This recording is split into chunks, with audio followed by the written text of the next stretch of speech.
Muito boa noite a todos, sejam bem-vindos aqui a mais um direto, este completamente fora de previsibilidade, por causa de todos os acontecimentos que vocês têm visto que têm acontecido ao longo dos últimos dias. Bom, em primeiro lugar, eu gostava de indicar que a notícia que tem sido veiculada de que o Estado Islâmico reivindicou a autoria do ataque contra o Crocus City Hall de Moscovo, essa notícia, de acordo com as informações que tenho, de acordo com as fontes que tenho, é falsa. Isso não corresponde à verdade e o Estado Islâmico não reivindicou, não quer dizer que não tenha sido o Estado Islâmico, não quer dizer que o Estado Islâmico não virá a reivindicar, não quer dizer que seja qualquer outra entidade. Aquilo que eu vos digo é que a imagem de um alegado comunicado do Estado Islâmico a reivindicar a autoria e que, inclusivamente, foi difundida pela Reuters, essa mensagem é falsa. Pelo menos foi aquilo que me transmitiram, que essa mensagem é falsa.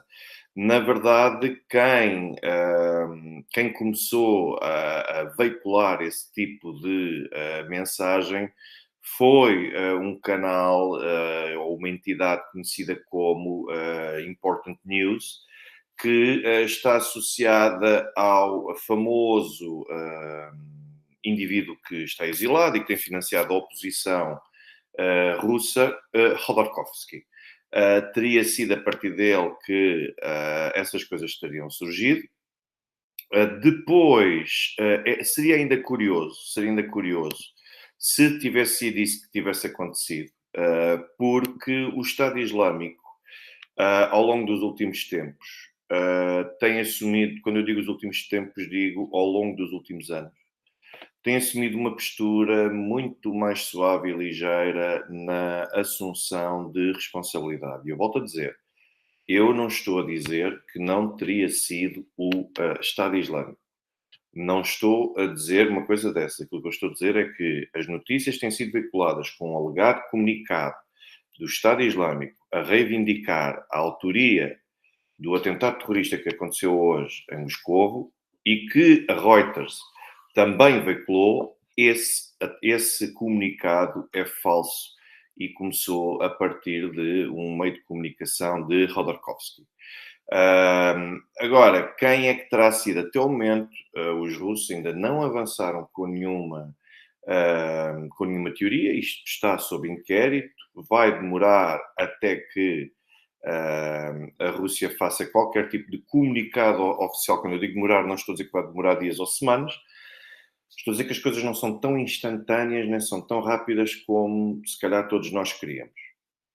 O que é que eu gostaria de assinalar, e já que falamos aqui de notícias verdadeiras e notícias falsas, gostava também de confirmar que é verdade que a Embaixada dos Estados Unidos fez, salvo erro, na Rússia, ou pelo menos a página do Secretary of State, do Secretário de Estado dos Estados Unidos, lançou no dia 7 de março um aviso, um alerta, onde indicou que tinha elementos que fariam, nível de informações, a chamada intelligence, que fariam prever, ou dia 8 de março, aqui a senhora Elia Mega, pronto, dia 7 e 8 de março, mas faz mais ou menos agora 15 dias, que foi difundido mesmo essa informação de que desaconselharam locais públicos porque a missão diplomática dos Estados Unidos tinha informações no sentido de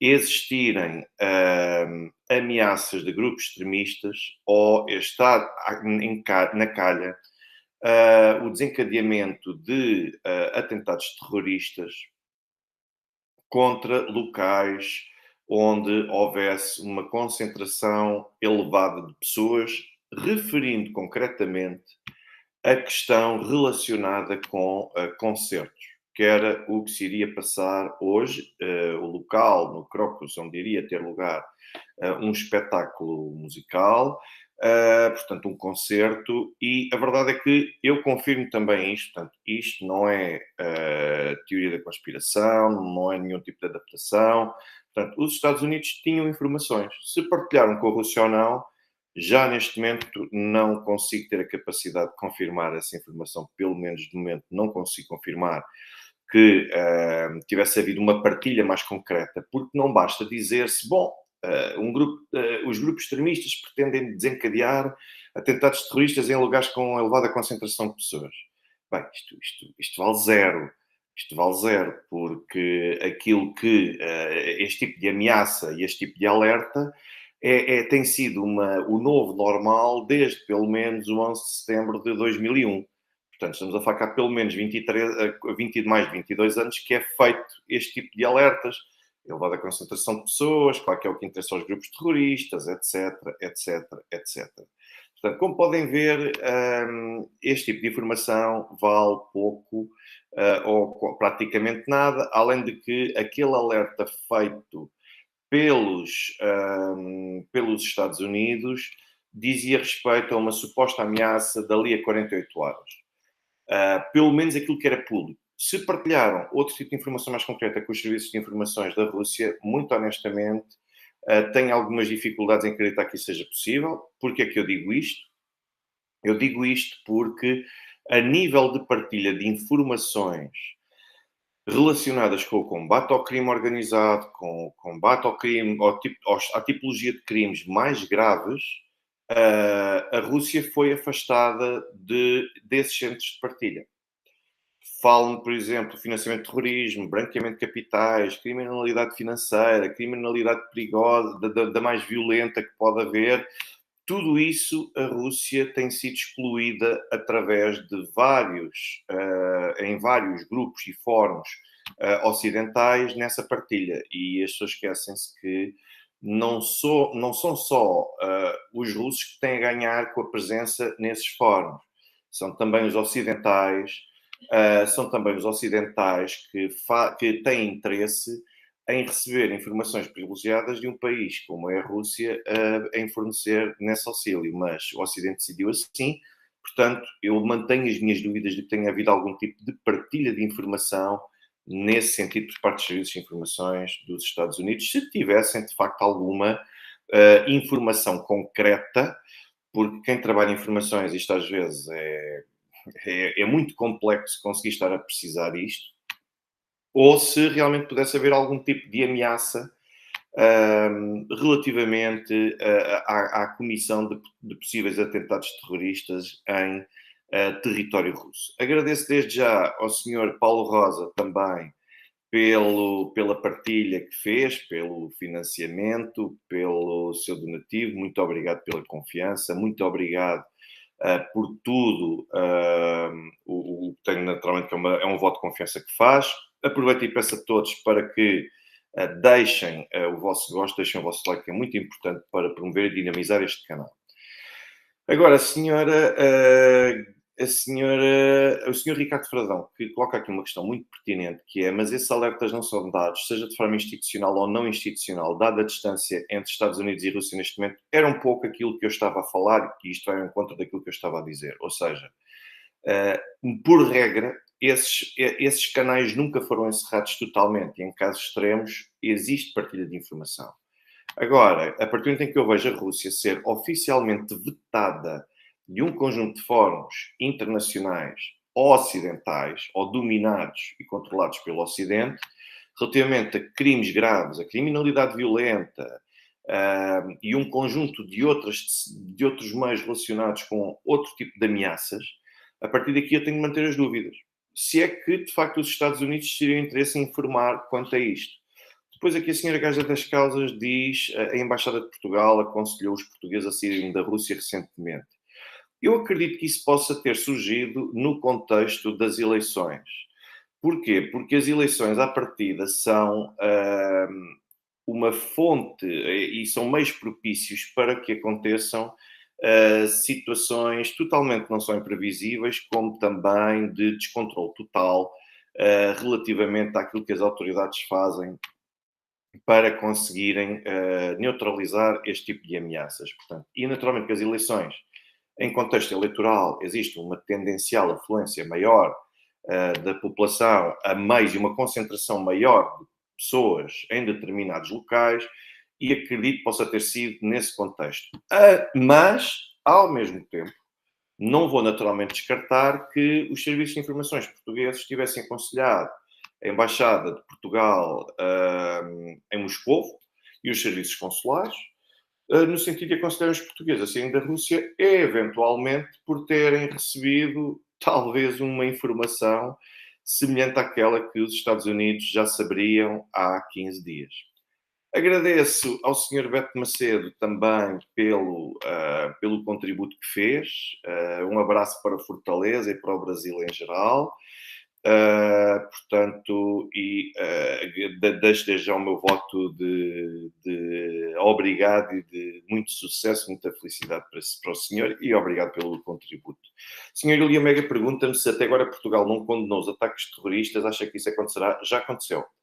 Já aconteceu, pelo menos a RIA Novosti indicou há pouco que o chefe, eles falam do porta-voz, perdão, do Ministério dos Negócios Estrangeiros português, não identificam a pessoa, mas dizem que já enviou as suas condolências pelos acontecimentos. Muito honestamente, aqueles que eu tenho visto mais ativos nessa condenação e nessa oposição a tudo aquilo que aconteceu e ao terrorismo em geral têm sido os italianos. Os italianos, já vi várias citações do governo italiano a condenarem toda a linha e de uma forma bastante veemente todo o tipo de acontecimentos deste género, incluindo aqueles que aconteceram em Moscou esta noite. Os polacos também tiveram, embora de uma forma mais subjetiva e não tão contundente, mas também condenaram tipos, manifestações, expressões de terrorismo, seja em contexto for e seja contra quem for, portanto, mas os italianos têm sido os mais categóricos. É verdade, senhora Terça Pedroso. Na RIA Novosti já vem a referência a essa condenação por parte de Portugal. Isto para vos dizer aquilo que são factos, aquilo que é conhecido e aquilo que é assumido ou não e percepcionado pela Rússia. O que é de facto estranho e Maria Zaharova veio levantar essa questão, foi o facto de os Estados Unidos se terem apressado a rejeitar envolvimento ucraniano neste tipo de ataques. Porquê é que isto é curioso? Bom, desde logo porque se nem as autoridades russas que estão no local ainda conseguiram determinar com exatidão a quem é que podem atribuir a autoria deste ataque, como é que os Estados Unidos se apressam, cerca de 1 hora depois dos acontecimentos, a afirmar que tipo de elementos probatórios ou indiciários é que os Estados Unidos terão na sua posse e não terão partilhado, para poder afirmar categoricamente que não foi a Ucrânia ou que não houve envolvimento ucraniano. Depois, quando nós pensamos nos vários ataques à Ponta Crimeia, nos 2 atentados terroristas, pelo menos 2 contra a Ponta Crimeia, Ponte Kerch, quando nós pensamos no ataque ao Nord Stream, quando nós pensamos em determinados ataques a infraestruturas energéticas na Rússia, bom, todas elas negadas pelo Ocidente e pelas forças ocidentais, digam-me sinceramente como é que se pode acreditar automaticamente que o facto de termos os Estados Unidos e o Ocidente a recusarem, a negarem envolvimento neste tipo de atentado, como é que se pode afirmar simplesmente que de facto não existe envolvimento ocidental nesta questão? Portanto, não consigo perceber como é que agora nós poderemos acreditar, de facto, nas palavras ocidentais, porque aquilo que se verifica na prática é exatamente isso. Portanto, já houve várias situações que já foram até, de certa forma, demonstradas, que houve envolvimento ocidental e que sempre recusaram e refutaram o envolvimento neste tipo de atos. Portanto, não me digam também que a morte de Daria Dugina também foi o Daesh, porque o Daesh não emitiu um comunicado desta natureza. Porquê? Portanto, porque toda a gente negou no Ocidente, até os ucranianos, tivessem tido algum tipo de envolvimento. Mas a verdade é que, deixem-me dizer-vos uma coisa, e isto também é facto.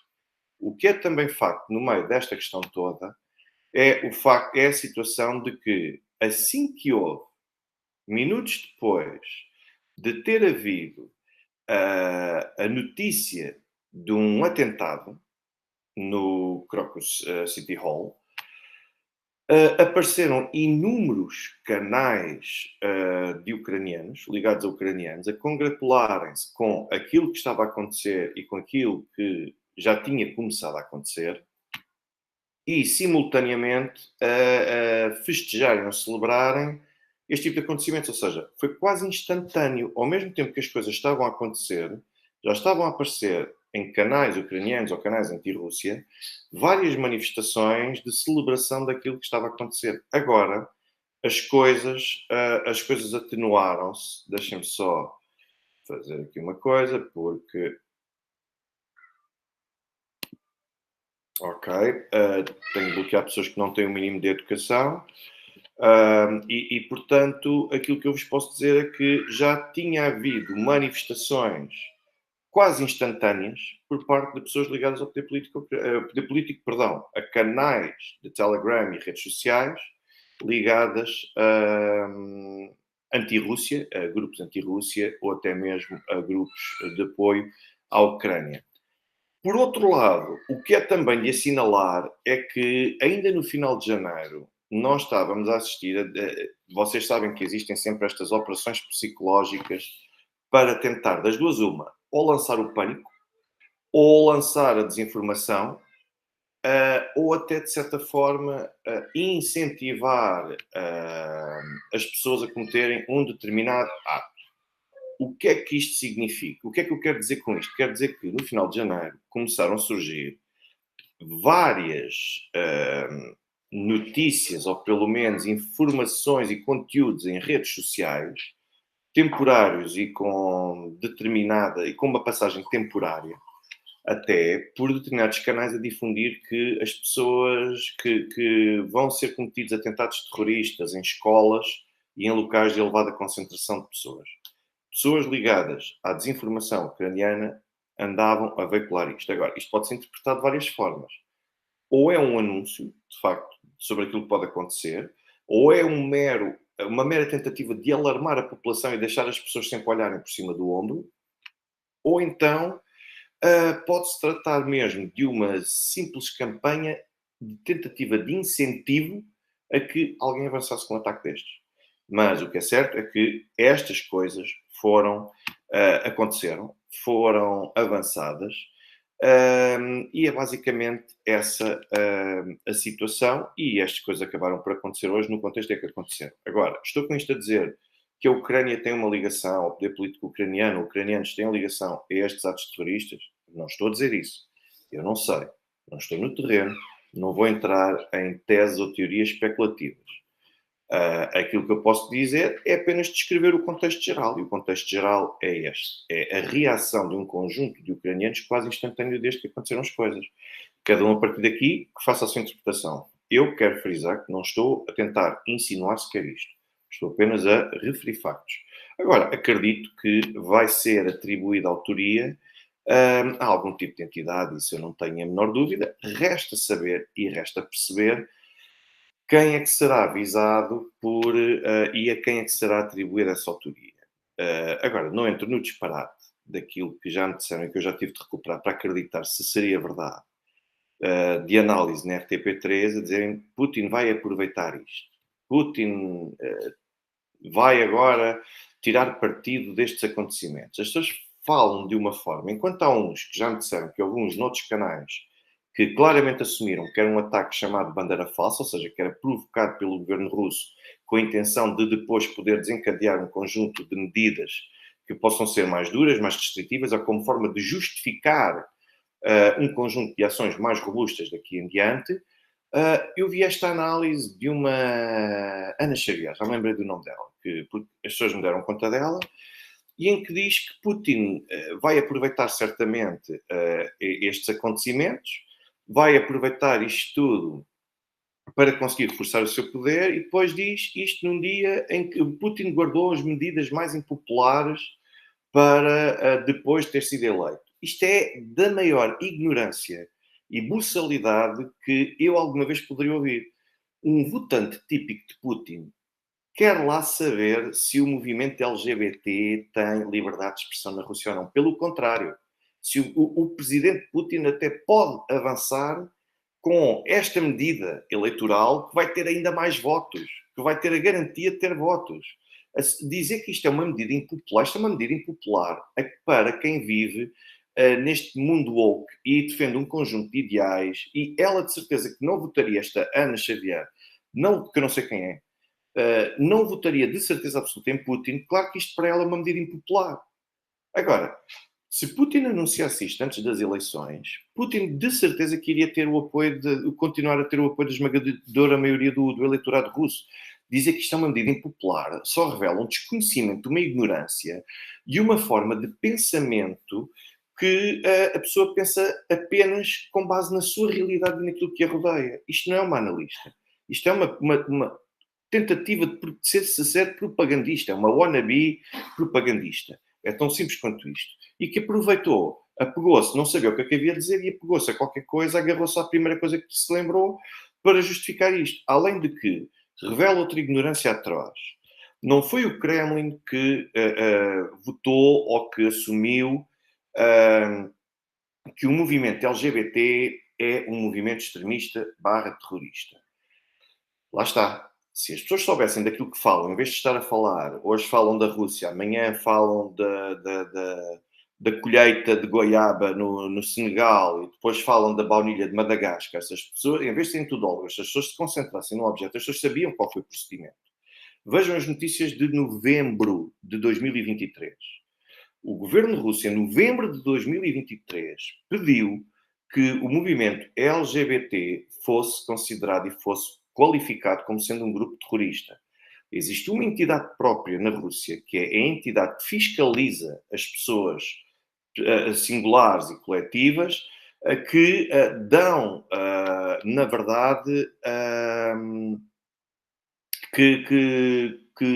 têm o seu nome inserido nessa lista, onde se encontra, por exemplo, a Fundação de Alexei Navalny, como movimento extremista terrorista, e é essa organização que valida ou não o registro e inserção desses nomes na base de dados.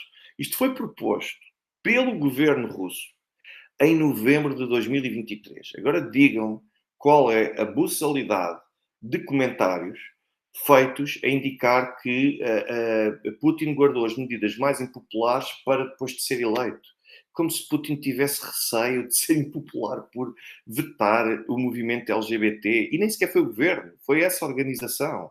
Isto é proposto pelo governo, mas como as pessoas não sabem, isto foi proposto por um país, foi proposto por órgãos soberanos e que depois tem uma fiscalização própria adequada. Há movimentos que são retirados, para terem uma noção. Constam vários movimentos neonazis e várias pessoas ligadas à defesa do neonazismo nesta mesma base de dados. Existem também movimentos de apoio. Existe um movimento que eu assinalo sempre e ao qual eu dou sempre relevância porque é curioso, que é o movimento bolchevique nacionalista, que mistura contornos daquilo que era a corrente e ideologia dos bolcheviques com também o nacionalsocialismo. Portanto, são neonazis bolcheviques. É uma coisa, lá está, acontece num país como a Rússia, pela dimensão que acaba por ter. Mas é para verem que isto compreende claques de futebol, isto compreende os ultras, isto compreende todo o tipo de movimento. E o movimento LGBT, porque viola a Constituição, a difusão de elementos desta natureza, é um desses movimentos. Agora, uma coisa diferente é as pessoas serem homossexuais e as pessoas terem, com quem as pessoas dormem, com quem as pessoas se relacionam, isso é uma coisa. Que se queira fazer publicidade disso é outra completamente diferente, ao ponto de querer quase doutrinar como o movimento LGBT muitas vezes esforça para fazer. Depois há que diferenciar ainda outra coisa. Que é uma coisa é ser-se homossexual, outra coisa completamente diferente é a pessoa pertencer ao movimento LGBT, porque nem todos os homossexuais se revêem no LGBT. Há pessoas que simplesmente, porque são iguais, um homossexual é igual a um heterossexual, tem que ter os mesmos direitos e deveres e a mesma dignidade perante a sociedade, a pessoa quer levar a sua vida normal porque eu não tenho que me defender, nem tenho de vir reivindicar que sou heterossexual, da mesma forma como os outros, se são homossexuais, isso é uma questão da vida privada deles. E Putin já disse isto publicamente. Aquilo que cada pessoa faz na sua intimidade, na sua privacidade, isso é com essa pessoa. Agora, não queiram tornar isso, fazer propaganda em torno disso, para quase como que a mostrar às pessoas que devem ser assim. E eu noto cada vez mais, por exemplo, aqui em Portugal, que há cada vez mais pessoas que de repente, pessoas do mesmo sexo, que de repente saem à rua de mãos dadas e com manifestações do género. Se eu sou contra a homossexualidade, não. Que eu acredito que possa haver, em alguns casos, alguma influência por parte de toda esta corrente LGBT, woke e tudo mais, isso é uma convicção que eu tenho. Não tem correspondência científica, é uma convicção, mas também não tem a negação científica, é uma convicção que eu tenho. Eu gostaria de agradecer também, naturalmente, ao Sr. Miguel da Silva. Aproveito e mando um abraço, desde logo pelo contributo que deu. Depois, porque mando também um grande abraço para a Jugoslávia, que é curioso que fez por estes dias, completaram-se 25 anos do início da campanha da NATO, da operação militar da NATO na Jugoslávia, os bombardeamentos e todas as atrocidades que nós já conhecemos, e tudo isto acaba por acontecer. Putin, eu digo-vos, Putin não tem medo do eleitorado. Putin não quer saber se tem ou não medidas impopulares. Não existem medidas impopulares. Uma medida impopular na Rússia, eu posso-vos dizer o que é. Cortes nas pensões, cortes salariais. Aliás, foi a penalização nas pensões que custou a Dmitry Medvedev o cargo de primeiro-ministro. Mas isto já não interessa. Portanto, estas coisas são impopulares. Atacar as instituições mais respeitadas na Rússia, estas coisas são impopulares.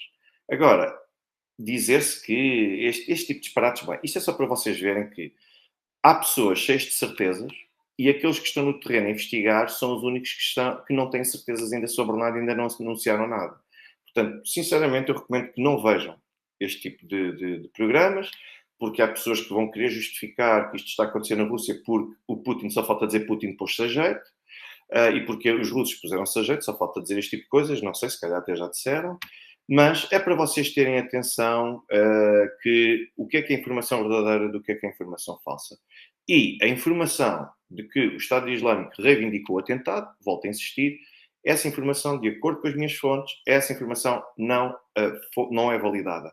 A Reuters difundiu um comunicado que partiu de um grupo de comunicação ligado a um Khodorkovsky, que, como muitos sabem, que é um exilado renegado que se encontra no Ocidente e que financia a oposição, e começou a disseminar esse comunicado. E a partir daí a Reuters errou, não quer dizer, volto a dizer, não quer dizer que não possa ter sido o Estado Islâmico. Quem é que pode ter sido? Vários. Há vários interesses, há várias entidades com interesses. Portanto, agora, não quero naturalmente alimentar a especulação. Muito obrigado também, Sr. Pedro Oliveira, pelo seu contributo, pelo reconhecimento também que faz aqui do meu trabalho, por estar sempre presente, porque sei que está sempre aqui presente, não só aqui, mas noutros meios. Portanto, o meu muito obrigado. Depois eu vou aproveitar para responder aqui, antes de me ir embora, à pergunta do Sr. Ricardo Fradão, que me pergunta qual é a minha opinião sobre as declarações de Dmitry Peskov sobre a frase do passado da Operação Militar Especial para a Guerra. Isto muda alguma coisa? Posso-vos dizer, não muda rigorosamente nada. Porquê é que não muda rigorosamente nada? A Peskov depois vai explicar, e eu tive a oportunidade de ler isso, entre outras fontes, na RIA Novosti, é explicado o que é que Dmitry Peskov quis dizer com isso. Dmitry Peskov quis dizer que a operação militar continua a verificar-se, não houve uma alteração legal àquilo que está a acontecer neste momento na Ucrânia. Depois, aquilo que ele quis dizer é que desencadear uma operação militar que, do ponto de vista material e até mesmo formal e na prática,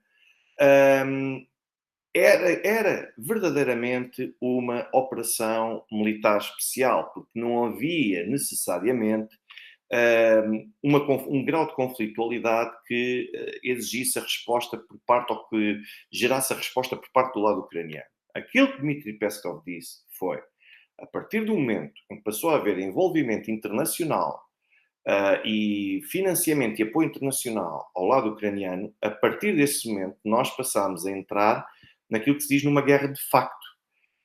Num estado de guerra de facto, e ele disse na Ucrânia, ele não disse contra a Ucrânia, ele disse na Ucrânia. Porquê? O que é um estado de guerra de facto?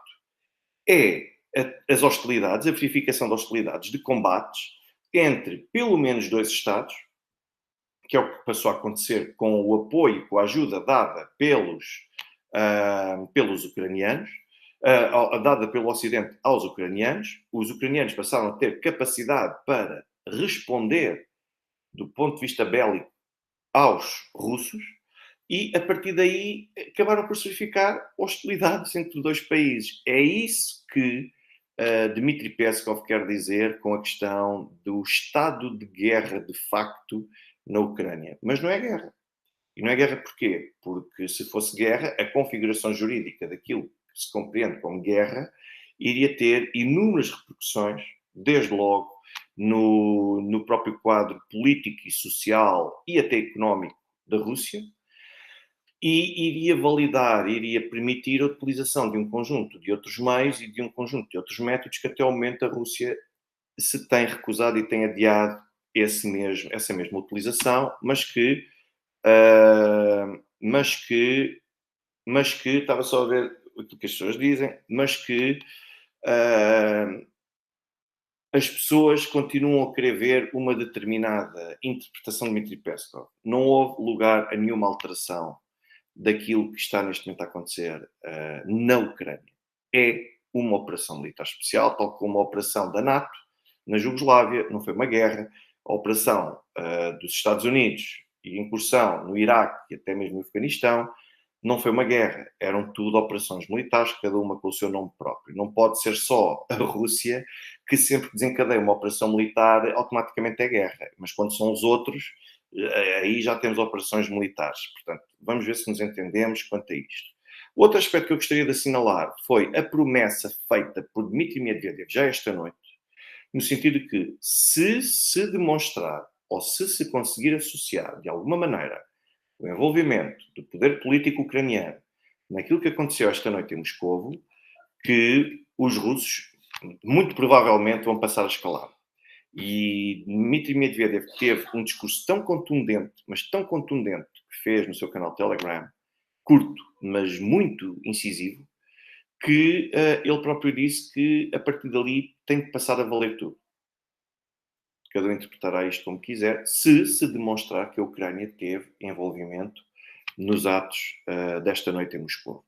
Portanto, a partir daqui, tudo fica em aberto para que cada um acabe por fazer a interpretação que a quiser fazer, para esperar o que é que vai acontecer com o desenrolar dos acontecimentos na Rússia. Agora, é uma tragédia que os elementos que foram fotografados, houve um elemento, confirmo, que efetivamente um indivíduo que é suspeito foi detido, conseguiu ser detido com vida, o que é também importante. Vamos ver o que é que ele poderá falar ou não às autoridades. Poderá ser determinante para a investigação, para perceber de onde é que partiu este ataque.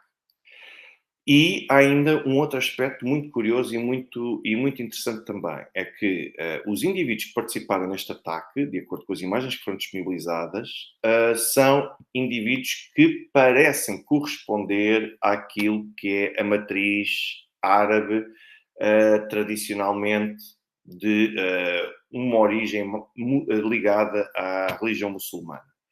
Também cientes disto, Kadyrov e a Chechênia, aquilo que vieram fazer foi desde já disponibilizarem-se incondicionalmente para poderem proteger e ajudar a cuidar de todos aqueles que são vítimas deste ataque. Ou seja, é também uma forma, desde logo, de evitar estigmas que possam ser criados quanto à natureza, eventualmente muçulmana, dos atacantes. Agora vocês dizem, bom, mas à partida islamistas têm uma ligação ao Estado Islâmico, ou à Al-Qaeda, esse tipo de movimentos, e não à Ucrânia. Desenganem-se. Também não é por aqui que nós conseguimos afastar ou excluir a responsabilidade da Ucrânia. porque tem inúmeros combatentes com estas características que têm combatido em grupos paramilitares e até mesmo militares ucranianos contra os russos, incluindo em incursões, por exemplo, contra Belgorod, que, como vocês sabem, tem sido uma localidade altamente flagelada por atuações e também envolvimento ocidental e financiamento por parte do lado ucraniano. Não é por aí que nós conseguimos excluir e afastar a autoria material ou até mesmo moral de um ato desta natureza. Isto é aquilo que nós neste momento sabemos quanto às questões envolvendo o ataque desta noite.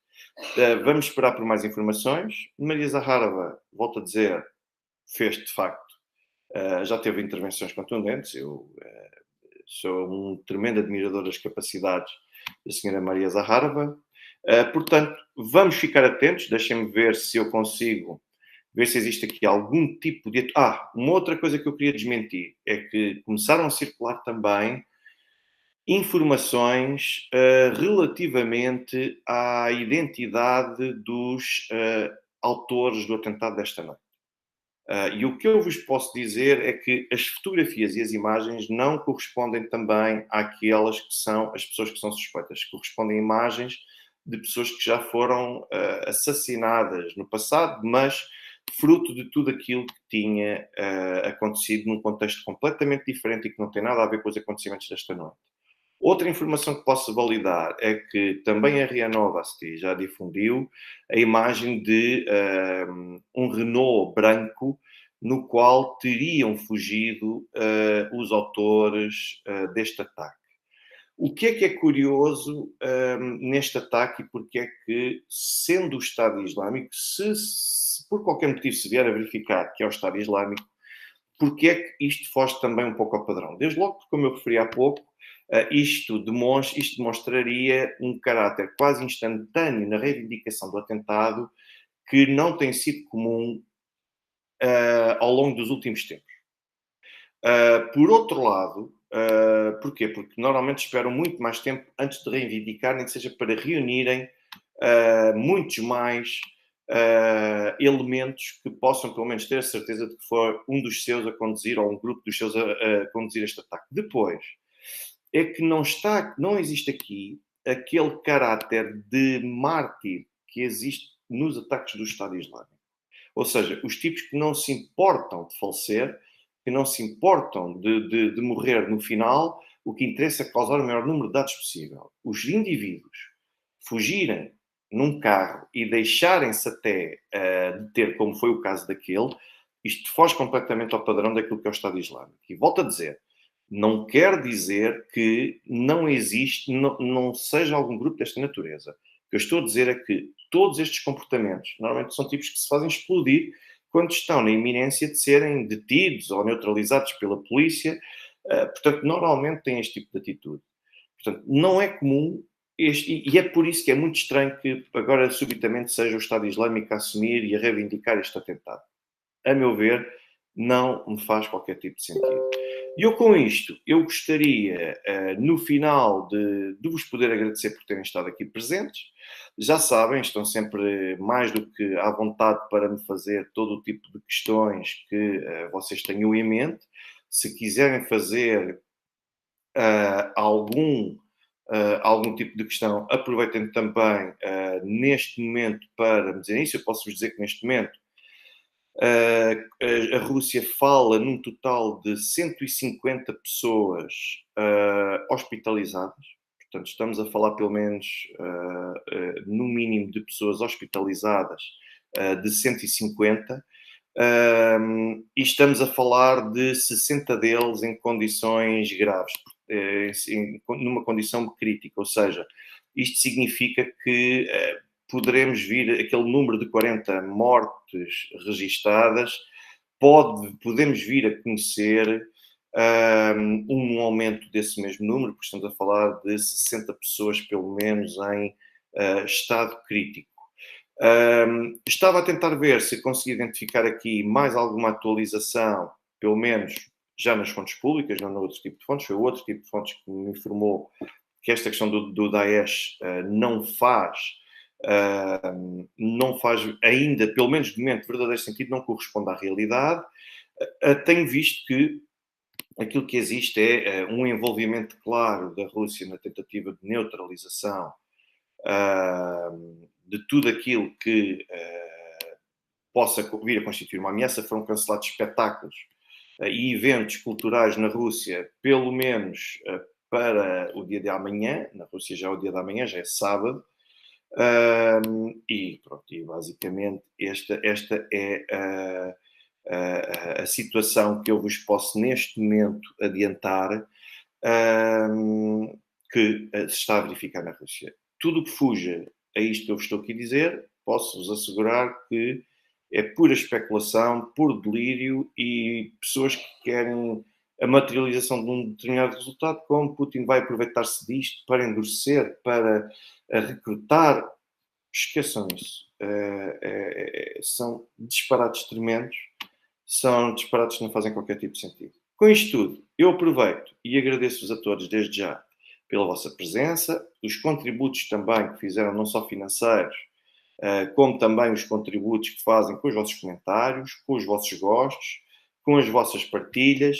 Portanto, vamos perceber nas próximas horas quem é que poderá ser